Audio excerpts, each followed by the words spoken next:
स्वागत है आपका। ब्रेक के बाद आप देखना शुरू कर चुके हैं शेयर बाजार सबका अधिकार, एक आम इन्वेस्टर का शो, जहां पर हम आपको बताते हैं कि आपके तमाम जो शेयर बाजार से जुड़े सवाल हैं उनमें आपको किस तरह की जो शंकाएं हैं उससे हमें जुड़ने के लिए आपको क्या करना होगा। इसके साथ ही आपके बेसिक से बेसिक सवालों का भी जवाब हमारे एक्सपर्ट देते हैं। तो अगर आपके सवाल हैं तो आप अपने सवाल हम तक पहुंचाइए। तरीका बेहद आसान है। क्यूआर कोड लगातार हम आपके स्क्रीन पर एक फ्लैश कर रहे हैं। इस क्यूआर कोड को स्कैन करते ही आप हमसे जुड़ जाएंगे व्हाट्सएप पे। अपना सवाल व्हाट्सएप पे विस्तार से बताइए, अपना शहर का नाम, किस स्टॉक पे आपका सवाल है, क्या नज़रिया है आपका, ये भी बताइए। और इसके अलावा जैसे मैंने कहा कि अगर आपके बेसिक शेयर मार्केट से जुड़ी कोई शंका है, कोई टर्म आपको नहीं समझ में आ रहा है, तो ऐसे सवालों के भी जवाब हम इस शो में देते हैं। और इन सब के बीच में हम लगातार हमारे पास सवाल आ रहे हैं, लेकिन ज़रा बाज़ार पर एक निगाह डाल लेते हैं। तो बाज़ार में मजबूती और बेहतर होती हुई आप देखिए, निफ्टी 24,150 के करीब पहुंचता हुआ। अगर हम निफ्टी बैंक की बात करें तो 52,900 के पार जाता हुआ बैंक निफ्टी। सेंसेक्स में भी 79,550 के करीब इस वक्त कारोबार होता हुआ। और इस मजबूती का अंदाज़ा आप इस तरीके से भी लगा सकते हैं कि जो एडवांस डिक्लाइन रेशियो है उसमें 1622 स्टॉक ऐसे हैं इस वक्त जो कि हरे निशान में कारोबार कर रहे हैं, और 786 स्टॉक जो हैं 766 इतने स्टॉक ऐसे हैं जो कि दबाव झेल रहे हैं। तो बेहतर माहौल इस वक्त बाजार में। कपिल, ज़रा अपना व्यू दीजिए। 22,150 के करीब पहुंच चुका है निफ्टी, मजबूती और ज़्यादा बेहतर होती हुई। क्या आपका व्यू बन रहा है फिलहाल? जी, बेसिकली मार्केट में तो काफी पिछले ये हफ्ता जो रहा हुआ है वो काफी स्ट्रांग हफ्ता रहा हुआ है। मींस टेक्निकली हम इसको ना मारुबुजो कैंडल कहते हैं कि जहां पे इस वीक का जो लो था वही मींस जो ओपन था वही लो था, और अभी अपने एनुअल जो अपने टॉप थे वहां पे ही चल रहा है। तो थ्रू आउट द वीक कौन सा भी ऐसा कुछ इंट्राडे में भी हमें एक सिग्निफिकेंट रिट्रेसमेंट देखने को नहीं मिले। So that is a very strong candle. इस हफ्ते में ऑलमोस्ट 3% की अपसाइड मोमेंटम बनी हुई है।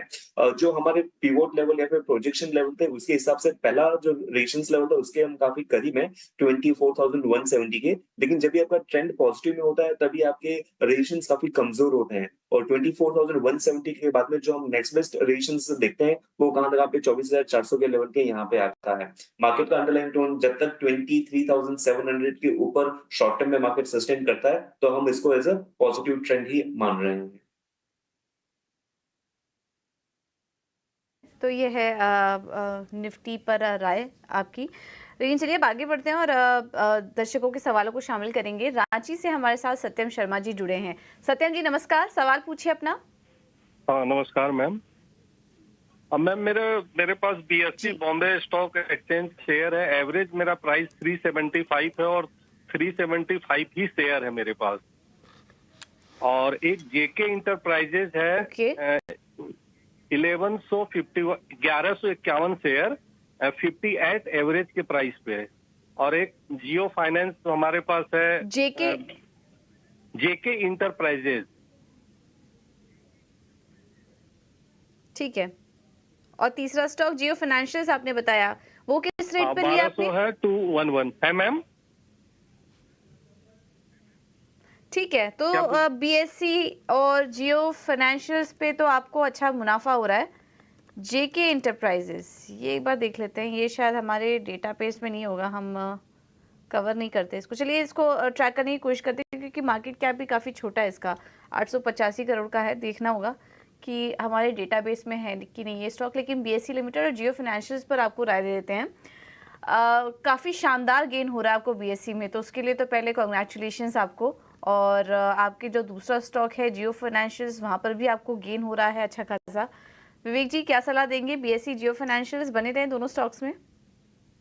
पहले तो पूजा, मैं जेके पे बात करना चाहूंगा। जैसे इन्होंने मतलब जैसे जैसे सवाल पूछ रहे थे मैं चेक करना चाह रहा था उनकी वेबसाइट, और वेबसाइट खोलने में बोलता है कि बैंडविड्थ लिमिट एक्सीडेड। छोटा सा कंपनी है और अगर वेबसाइट का बैंडविड्थ भी नहीं खरीद सकता तो आई डोंट नो ऐसे कंपनीज में आपको रिस्क लेना चाहिए क्या।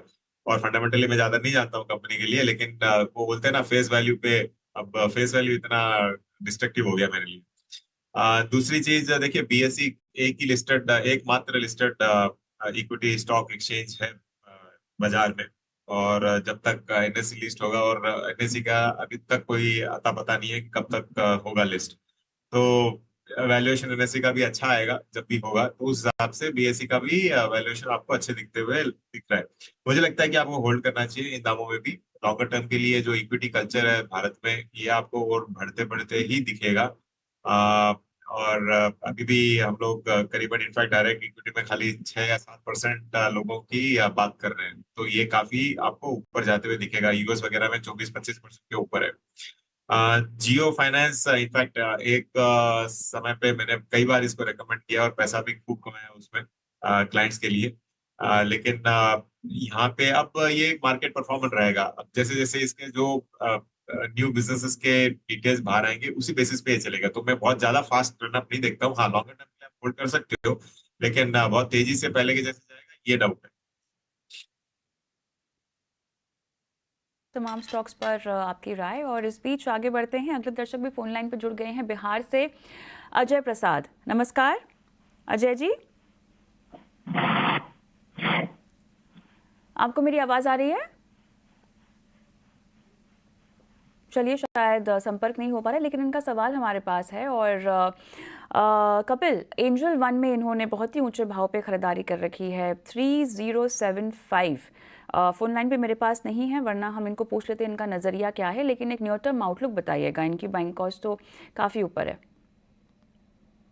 एक दौर था जहाँ पे हमें ब्रोकिंग कंपनीज में काफी अच्छा एक इजाफा देखने मिला हुआ था, लेकिन एंजल ब्रोकिंग को मैं पिछले 6-7 महीनों से देख रहा हूँ एक करेक्टिव डिक्लाइनिंग मोमेंटम में है, और जो उसका शॉर्टर टर्म का जो पीरियड है वो काफी साइडवेज में है। तो मुझे इमीडिएटली कोई अपरन के वैसा कुछ नहीं देखने मिल रहा है, लेकिन ब्रॉडर स्ट्रक्चर स्टॉक का ठीक है, और काफी डिसेंट करेक्शन के बाद में बेस फॉर्मेशन बन रहा है, लेकिन बेस के बाद में अपसाइड मोमेंटम कब है कि वो कहना मुश्किल है। लेकिन यहाँ पे अगर लेवल वाइज हम देखते हैं तो 2600 के लेवल पे स्टॉक चल रहा है, और इसने हालांकि 5200 2520 का एक सपोर्ट लेवल बनाया हुआ है, तो उस पर्टिकुलर लेवल को हम ट्रेडिंग स्टॉप लॉस मान सकते हैं। और ऊपर में जब ये स्टॉक को बाउंस करता है लेट्स से कि 2830 के लेवल के अराउंड में, तब जाके एक प्रॉफिट बुकिंग का दौर बनेगा। तो ये एक इसका शॉर्ट टर्म व्यू बन रहा है एंजल वन का।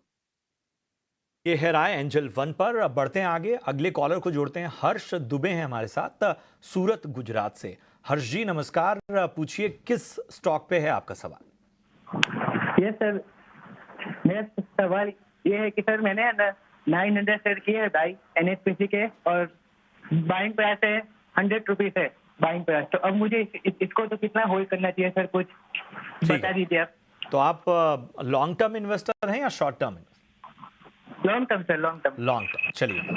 तो आपके भाव से ऊपर आज 2.5% ऊपर है ये स्टॉक का। एनएचपीसी पे आपने 100 रुपये पे खरीदारी की है, 101 रुपये के ऊपर है ये फिलहाल ये स्टॉक का। और लॉन्ग टर्म का नजरिया है विवेक इनका, बताइए एनएचपीसी में क्या करना चाहिए इनके खरीदारी के लेवल से? देखिए, एनएचपीसी पे मैं कोई खास बुलिश नहीं। इनफैक्ट पावर सेक्टर अच्छा करेगा, लेकिन जितने दूसरे पावर ऑल्टरनेट है, रिन्यूएबल है, आपका सोलर, विंड, सब पे मुझे लगता है कि लॉन्गर टर्म में आपको अच्छा खासा चलते हुए दिखेगा। लेकिन जो हाइड्रो इलेक्ट्रिक का पावर है वाटर रिलेटेड, तो एनएचपीसी उसमें काम करता है, तो ठीक ठाक है, बस नॉर्मल चलेगा। तो लॉन्ग टर्म के लिए आपको अगर लेना है तो दूसरे पावर स्टॉक्स में आप अगर जाते हो तो मुझे लगता है कि मुनाफा कई गुना ज्यादा हो सकता है। तो आप अगर कन्वर्ट कर लो तो बेटर आइडिया रहेगा। कंपनी ठीक है, ओवरऑल सब कुछ अच्छा है, लेकिन अपॉर्चुनिटी कॉस्ट नहीं मिस करे, इसके लिए मैं बोल रहा हूँ एनएचपीसी से आप स्टॉक्स लाइक पावर ग्रिड वगैरह में घुसोगे तो और भी अच्छा रहेगा। तो एनएचपीसी की बजाय पावर ग्रिड ज़्यादा बेहतर लग रहा है, वहां पर आप निवेश कर सकते हैं। ग्वालियर से भीष्म मोतवानी जी हमारे साथ जुड़े हैं। नमस्कार, सवाल पूछिए अपना सर, किस स्टॉक पर निवेश है आपका?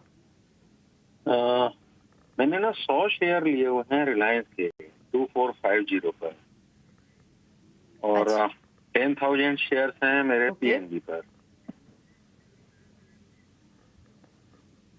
हेलो, पीएनबी में काफी बड़ा निवेश किया हुआ है आपने, लेकिन मुनाफा भी हो रहा है आपको, तो जी। पहले तो दोनों ही निवेश के लिए बहुत बहुत मुबारकबाद। तो क्या जानना चाह रहे हैं आप, दोनों स्टॉक्स को और समय देना चाह रहे हैं? हाँ, मतलब इसमें मुझे समय की कोई वो चिंता नहीं है, लेकिन ये है कि जिस तरीके से मार्केट इतना हाई उस पे है, तो ये समझना चाहता हूँ कि अभी इसको होल्ड रखा जाए या अभी बेच के बाहर निकला जाए, या फंडामेंटल्स वगैरह कैसे हैं इनके? बिल्कुल प्रेजेंट इस रेट पर। हाँ, सही समय पे आपने सवाल पूछा, क्योंकि हम देख रहे थे कि बहुत ही कम समय में पीएनबी में भी ये तेज़ी आई है और रिलायंस भी काफ़ी तेज़ी से 3000 के ऊपर के लेवल्स दिखा रहा है और लकीली उस समय आप बाज़ार में निवेशित थे, अच्छा स्टॉक सिलेक्शन था आपका, तो उसका आपको फ़ायदा भी मिला। कपिल जी, आपसे सवाल होगा, रिलायंस 2450 पर ले लिया है, पीएनबी इन्होंने 100 रुपये पे लिया था। बाजार की तेज़ी में ये दोनों स्टॉक्स भी शानदार तेज़ी दिखा रहे हैं और अच्छे मुनाफे में हैं इस वक्त। लॉन्ग टर्म का समय दे सकते हैं, लेकिन थोड़ा कंसर्न है इस वक्त बाजार में जो तेज़ी है, अपने रिकॉर्ड लेवल्स के पास कारोबार कर रहे हो, ये दोनों शेयर में भी शानदार तेज़ी देखने को मिल रही है। तो इन स्तरों पर क्या करें, और तेज़ी के लिए होल्ड करना चाहिए या फिर थोड़ा पार्शियल प्रॉफिट बुक कर लें स्टॉक में?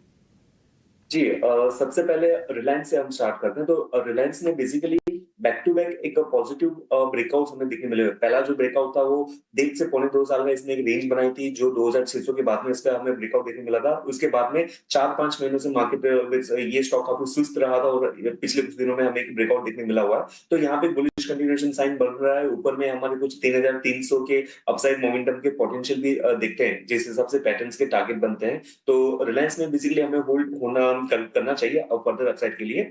और पीएनबी ने काफी मींस एक दौर था कि जहां पे पीएसयू बैंक्स काफी अच्छे चल रहे थे, प्राइवेट बैंक्स नहीं चल रहे। अभी थोड़ा सा हमें ट्विस्ट वहां पे देखने मिल रहा है कि प्राइवेट बैंक्स अभी फ्रंट सीट पे आ गए हैं और पीएनबी में हमें पीएनबी और काफी सारे दूसरी पीएसयू बैंक्स में थोड़ी सी साइडवेजनेस हमें देखने मिल रही है। स्टॉक प्राइस 123 के लेवल पे भी चल रहा है, अभी भी स्टॉक कंसोलिडेट कर रहा है, लेकिन हम इसका देख रहे हैं कि 115 जो एक मीडियम टर्म का एक लेवल बनता है, वो काफी क्रिटिकल लेवल है। इसके 115 के नीचे तो बेशक इस स्टॉक में नहीं रहना चाहिए, क्योंकि उसके बाद में स्टॉक का एक ऑफिशियल नेगेटिव ट्रेंड में आ सकता है।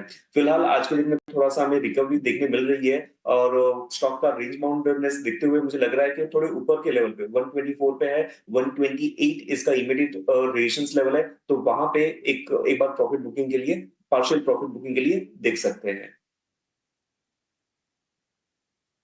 इस बीच थोड़े से यूट्यूब के दर्शकों की भी सवाल शो में शामिल करते हैं। और पीयूष सिन्हा हमारे दर्शक हैं, विवेक, और मेरे ख्याल से इनको मेटल क्षेत्र में कुछ खरीदारी करनी है। तो फिलहाल कहाँ पर वैल्यूएशंस अट्रैक्टिव हैं और कहाँ बाइंग पोजीशन बनाई जा सकती है, क्या रिकमेंडेशन होगी? स्पेसिफिकली मेटल्स में ये कुछ खरीदारी करना चाहते हैं। देखिए, जब आप बाइंग पोजीशन बोलते हैं तो वो मतलब ट्रेडिंग के घंटे ही लगती है दिमाग में। मैं इन्वेस्टमेंट करना चाहूंगा, और अगर मेटल आपको करना है तो मुझे लगता है कि स्टील अथॉरिटी यहाँ पे one of the cheapest stock है इस सेक्टर में। तो सही में आपको अगर मेटल में लेना है तो आई थिंक इसको लीजिए। आगे चल के जो वैल्यूएशन गैप है सेल और बाकी स्टील कंपनीज में, यहाँ पे आपको अगर कैचअप होते हुए दिखेगा तो सेल और भी अच्छा करेगा। तो लॉन्गर टर्म के लिए सेल ठीक है। लॉन्गर टर्म के लिए यहाँ पर आपको विशेष रणनीति विवेक जी की तरफ से मिलती हुई। चलिए कुछ और सवालों को शामिल करते हैं। सुमित हैं चंडीगढ़ से और ईज ट्रिप पर इनका सवाल है। ईजी ट्रिप पर इनका सवाल है, 2000 शेयर है इनके पास, लगभग 48 रुपए के आसपास इन्होंने खरीदारी की है। 2 से 3 महीने का इनका नजरिया। कपिल, ईजी ट्रिप पर राय दीजिए, 48 रुपए की इनकी खरीद है। जी, इजी ट्रिप बेसिकली जब से एक लिस्टिंग हुआ था, तो लिस्टिंग के जो शुरुआती महीने थे वहां भी काफी अच्छा मोमेंटम देखने मिला था, लेकिन पिछले अभी 1-1.5 साल से कुछ खास मोमेंटम स्टॉक में नहीं देखने मिली हुई है। स्टॉक प्राइस काफी रेंज बाउंड मोमेंटम में है, हर एक जो short to long term moving average के नीचे के लेवल पे ट्रेड कर रहा है। तो ट्रेंड मैं देख रहा हूँ तो नेगेटिव भी हो रहा है और इमीडिएटली कोई इंपॉर्टेंट सपोर्ट लेवल भी यहाँ पे नहीं देखने मिल रहा है। तो मेरे हिसाब से स्टॉक प्राइस में से एग्जिट कर लेना ठीक रहेगा करंट लेवल पे। तो ये है सलाह स्टॉक पर। अब मुंबई से राजेश जी हमारे साथ जुड़े हैं। राजेश जी नमस्कार, अपना सवाल पूछिए। हेलो। हाँ जी राजेश जी, सवाल पूछिए अपना। हाँ जी, मेरे पास कीटा वैगन 200 शेयर है, 1200 रुपए के भाव से लिए हुए हैं। हेलो, ठीक है, और कितना समय दे सकते हैं आप स्टॉक को? हाँ जी, लॉन्ग टर्म के लिए मैम। टीटागढ़ 1200 पे लिया था आपने, राइट? हाँ जी, हाँ 200 शेयर लिए हुए। और नजराना है मेरे पास, ठीक है, 600 शेयर है, 1000 रुपए के भाव से लिए। नजारा टेक, ओके, चलिए दोनों स्टॉक पर आपको राय दिलवा देते हैं। नज़ारा टेक में तो आपको नुकसान हो रहा है हल्का, लेकिन टीटागढ़ रेल सिस्टम में अच्छे मुनाफे में हैं आप। तो चलिए दोनों स्टॉक पे राय दिलवा देते हैं। विवेक जी, क्या सलाह होगी? नज़ारा टेक इन्होंने 1000 रुपये पे लिया था और अभी 834 पर कारोबार कर रहा है, और टीटागढ़ रेल भी है इनके पास, ये इन्होंने 1200 पे लिया था, यहाँ पर इनको हल्का मुनाफा हो रहा है। क्या करना चाहिए दोनों स्टॉक्स में? पूजा मुझे पहले ये लगा था कि ये टीटागढ़ पे नजारा पूछ रहे हैं अपना। तो एनीवे देखिए, टीटागढ़ रेलवे वैगन्स मतलब रेलवे कोचेस बनाने की कंपनी में है, और जिस हिसाब से वापस सरकार का फोकस रेलवे सेक्टर पे है, मुझे लगता है कि बजट में काफी स्पेंडिंग का अलोकेशन होगा। दूसरी चीज, जो अभी एक दो एक्सीडेंट्स हुए हैं हाल ही में, वो भी एक ही रीजन में हुए हैं, क्यों हुए ये नहीं मुझे मालूम, लेकिन जो एक्सीडेंट्स हुए हैं तो उसके कारण और सेफ्टी मेजर्स और बेटर कोचेस बनने की संभावना है। तो इस हिसाब से जो कोचेस बनाती है वो कंपनी अच्छी करेगी, तो टीटागढ़ भी उसमें है। तो आप अगर लॉन्गर टर्म के लिए ले सकते हो तो मतलब रखना चाहते हो तो टीटागढ़ रख सकते हो, पहली चीज। और दूसरी चीज, अगर आप सोचो कि और बेटर कंपनी, टीटागढ़ भी अच्छी है लेकिन इससे भी बेटर और वैल्यूएशन वाइज में बोल रहा हूँ, अगर बीईएमएल है तो वो भी इसमें आप उसमें भी थोड़ा बहुत डाइवर्सिफिकेशन कर सकते हो, तो होल्ड रहेगा टीटागढ़ के लिए, या फिर थोड़ा बहुत आप कन्वर्ट बीईएमएल में कर सकते हो। दूसरी चीज, नजारा टेक देखिए, अब तक बजट में इनफैक्ट जीएसटी काउंसिल में कुछ रिलीफ आएगा करके सोच रहे थे, वो नहीं आए। तो इसके लिए जो ये गेमिंग सेगमेंट है, ये आपको थोड़ा बहुत और परेशानी देगा। लेकिन मुझे लगता है कि सरकार भी finally end of the day समझेगी कि इसको ज्यादा टैक्स करके मतलब नहीं है और कुछ रिफॉर्म यहाँ पे आना चाहिए।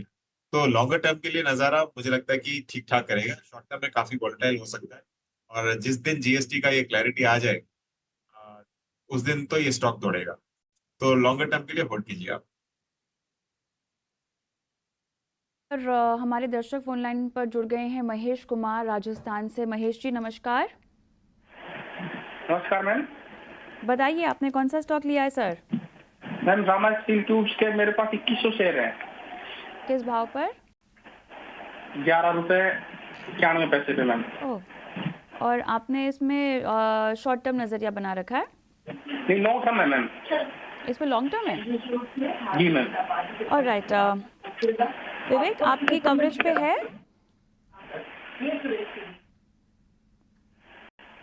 विवेक सॉरी, रामा स्टील देखिए, पता नहीं आज सुबह से सोशल मीडिया में वगैरह घूम रहा है, तो ज्यादा कोई मेरा ये कवरेज है नहीं, तो कमेंट करना मुश्किल रहेगा। के लिए कपिल? जी, रामा स्टील बेसिकली मेटल्स के सेक्टर में चलते हुए काफी अच्छी मोमेंटम आते हुए देखने को मिली हुई है, लेकिन अगेन मेटल सेक्टर में काफी अच्छा मूव देने के बाद में काफी सारे स्टॉक्स में हमें देखने को मिला हुआ कि 1 से 1.5 साल का उनका एक कंसोलिडेशन पैच है, फिर टाइम वाइज करेक्शन जो बहुत ही बेहतरीन अपसाइड मोमेंटम हुआ है, वो काफी हद तक अभी डाइजेस्ट हो रहा है। स्ट्रक्चर वाइज ये स्टॉक एक डिस्ट्रीब्यूशन फेज में है, लेकिन इसकी जो नेगेटिविटी है वो ट्रिगर हो रही है 10 रुपए 70 पैसे के नीचे।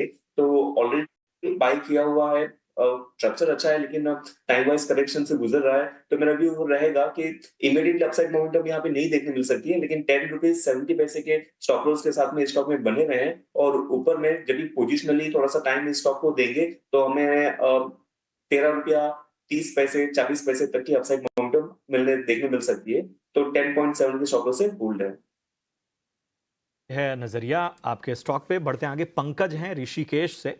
पंकज जी नमस्कार, पूछिए क्या जानना चाहते हैं? नमस्कार सर, मेरा क्वेश्चन था बीएलएस इंटरनेशनल और बीएलएस ई सर्विसेज को लेके। ठीक है। बीएलएस इंटरनेशनल मेरे पास करीबन 200 शेयर हैं, सॉरी 200 शेयर हैं, 115 की एवरेज है। ठीक है, बहुत बढ़िया। और लॉन्ग टर्म है, मेरा रवैया कम से कम 4 से 5 साल। और बीएलएस ई सर्विसेज मेरे को आईपीओ में लिस्ट हुए थे 108 शेयर, जो कि 128 की कॉस्ट पे हैं। ओके, ये बीएलएस ई सर्विस आपको आईपीओ के भाव पे लगे थे ना? जी, आईपीओ में लिस्ट हुए थे। ठीक है, ठीक है, ठीक है, ठीक है। दोनों में ही मुनाफा आपको होता हुआ फिलहाल तो, लेकिन लॉन्ग टर्म इन्वेस्टर हैं, जाहिर सी बात है कि इतना मुनाफा कमाने के बाद एक कंसर्न रहता है कि अब आगे क्या नज़रिया बनेगा। विवेक जी, मैं आपके पास आना चाहूँगा। सबसे पहले बीएलएस इंटरनेशनल पे राय दीजिए, और बीएलएस इंटरनेशनल पे अगर हम देखें तो अच्छे लेवल पे इन्होंने ख़रीदारी की। 115 रुपये इनका एवरेज प्राइस है। BLS ई सर्विस भी इनको IPO के भाव पे लगा था, तो यहाँ पर भी इनको अच्छा फ़ायदा होता हुआ। तो बताएं क्या करना चाहिए इन दोनों स्टॉक में?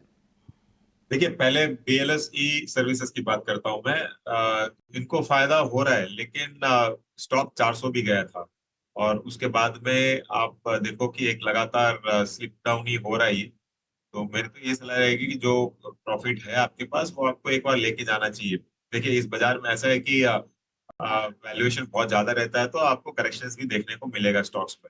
और इतने करेक्शन के बावजूद BLS ई सर्विसेज करीबन 75-80 पी के बीच में अगर चल रहा है, तो काफी स्ट्रेच लग रहा है वैल्यूएशन।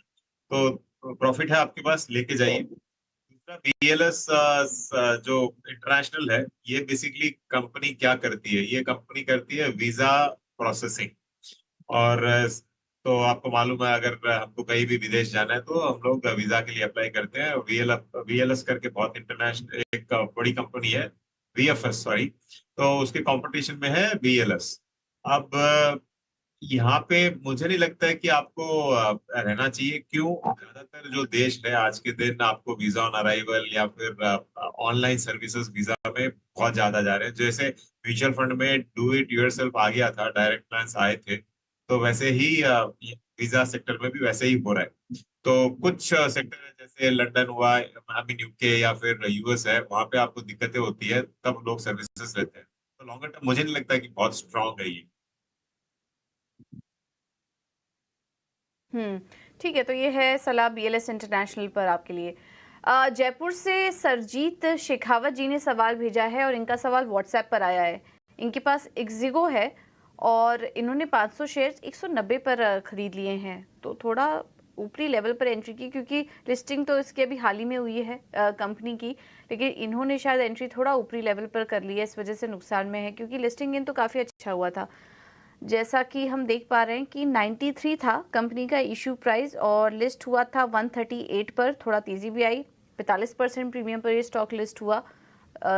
लेकिन आज उसके बाद हम देख रहे हैं कि थोड़ा करेक्शन आया है स्टॉक में। विवेक जी, क्या सलाह होगी आपकी? एग्जिको पर काफ़ी भारी नुकसान उठा रहे हैं, ये ऊपरी लेवल पर एंट्री लेके क्या करना चाहिए? तो देखिए, एक बार का प्रॉफिट बुक करना चाहिए। सेक्टर अच्छा है लॉन्गर टर्म के लिए, और ऐसे डिस्क्लोजर थोड़ा बहुत थॉमस कुक है मेरे पास, बहुत लो लेवल्स कोविड में लिया था, वो वाले लेवल्स पे।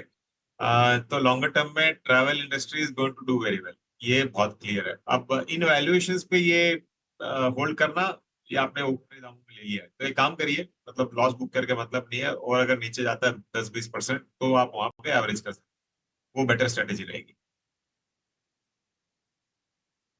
तो लॉस, नुकसान में मत निकलिए, थोड़ा और नीचे आ जाए तो एवरेज कर लीजिए स्टॉक को। और लॉन्ग टर्म प्रोस्पेक्ट अच्छा लग रहा है, कंपनी ट्रैवल स्पेस में है, ट्रैवल थीम चल भी रही है इस वक्त, तो नज़र रख सकते हैं स्टॉक पे। थोड़ा और नीचे आए तो नुकसान थोड़ा अपना कम करने के लिए एवरेज कर सकते हैं। चलिए, फिलहाल समय की कमी है, इतने ही सवालों को हम शामिल कर पाएंगे। विवेक जी, कपिल जी, आप दोनों का ही धन्यवाद। जाने से पहले आप दोनों से डिस्क्लोजर लेंगे। कपिल जी, आपकी तरफ से कोई डिस्क्लोजर? जी, जितने भी स्टॉक पर डिस्कस हुए हैं वो मेरे पर्सनल होल्डिंग में नहीं है, लेकिन क्लाइंट के साथ डिस्कशन हो सकता है उनका, तो उनके पोजीशंस में भी हो सकते हैं। और बिफोर इन्वेस्टमेंट आप अपने फाइनेंशियल सलाहकार से जरूर से सलाह मशवरा कर लें। बिल्कुल। और विवेक जी, आपकी तरफ से कोई डिस्क्लोजर? तो पूजा, जब स्टॉक का नाम लिया उसी समय मैंने डिस्क्लोजर्स दे दिए सेफ्टी के लिए, ताकि एक ब्लैंकेट डिस्क्लोजर नहीं की जरूरत पड़े। ठीक है, तो आप दोनों का ही बहुत बहुत धन्यवाद आज अपना कीमती समय हमें देने के लिए और दर्शकों की मदद करने के लिए उनके सवालों पर। तो फिलहाल मुझे, कविता और प्रशांत को दीजिए इजाजत।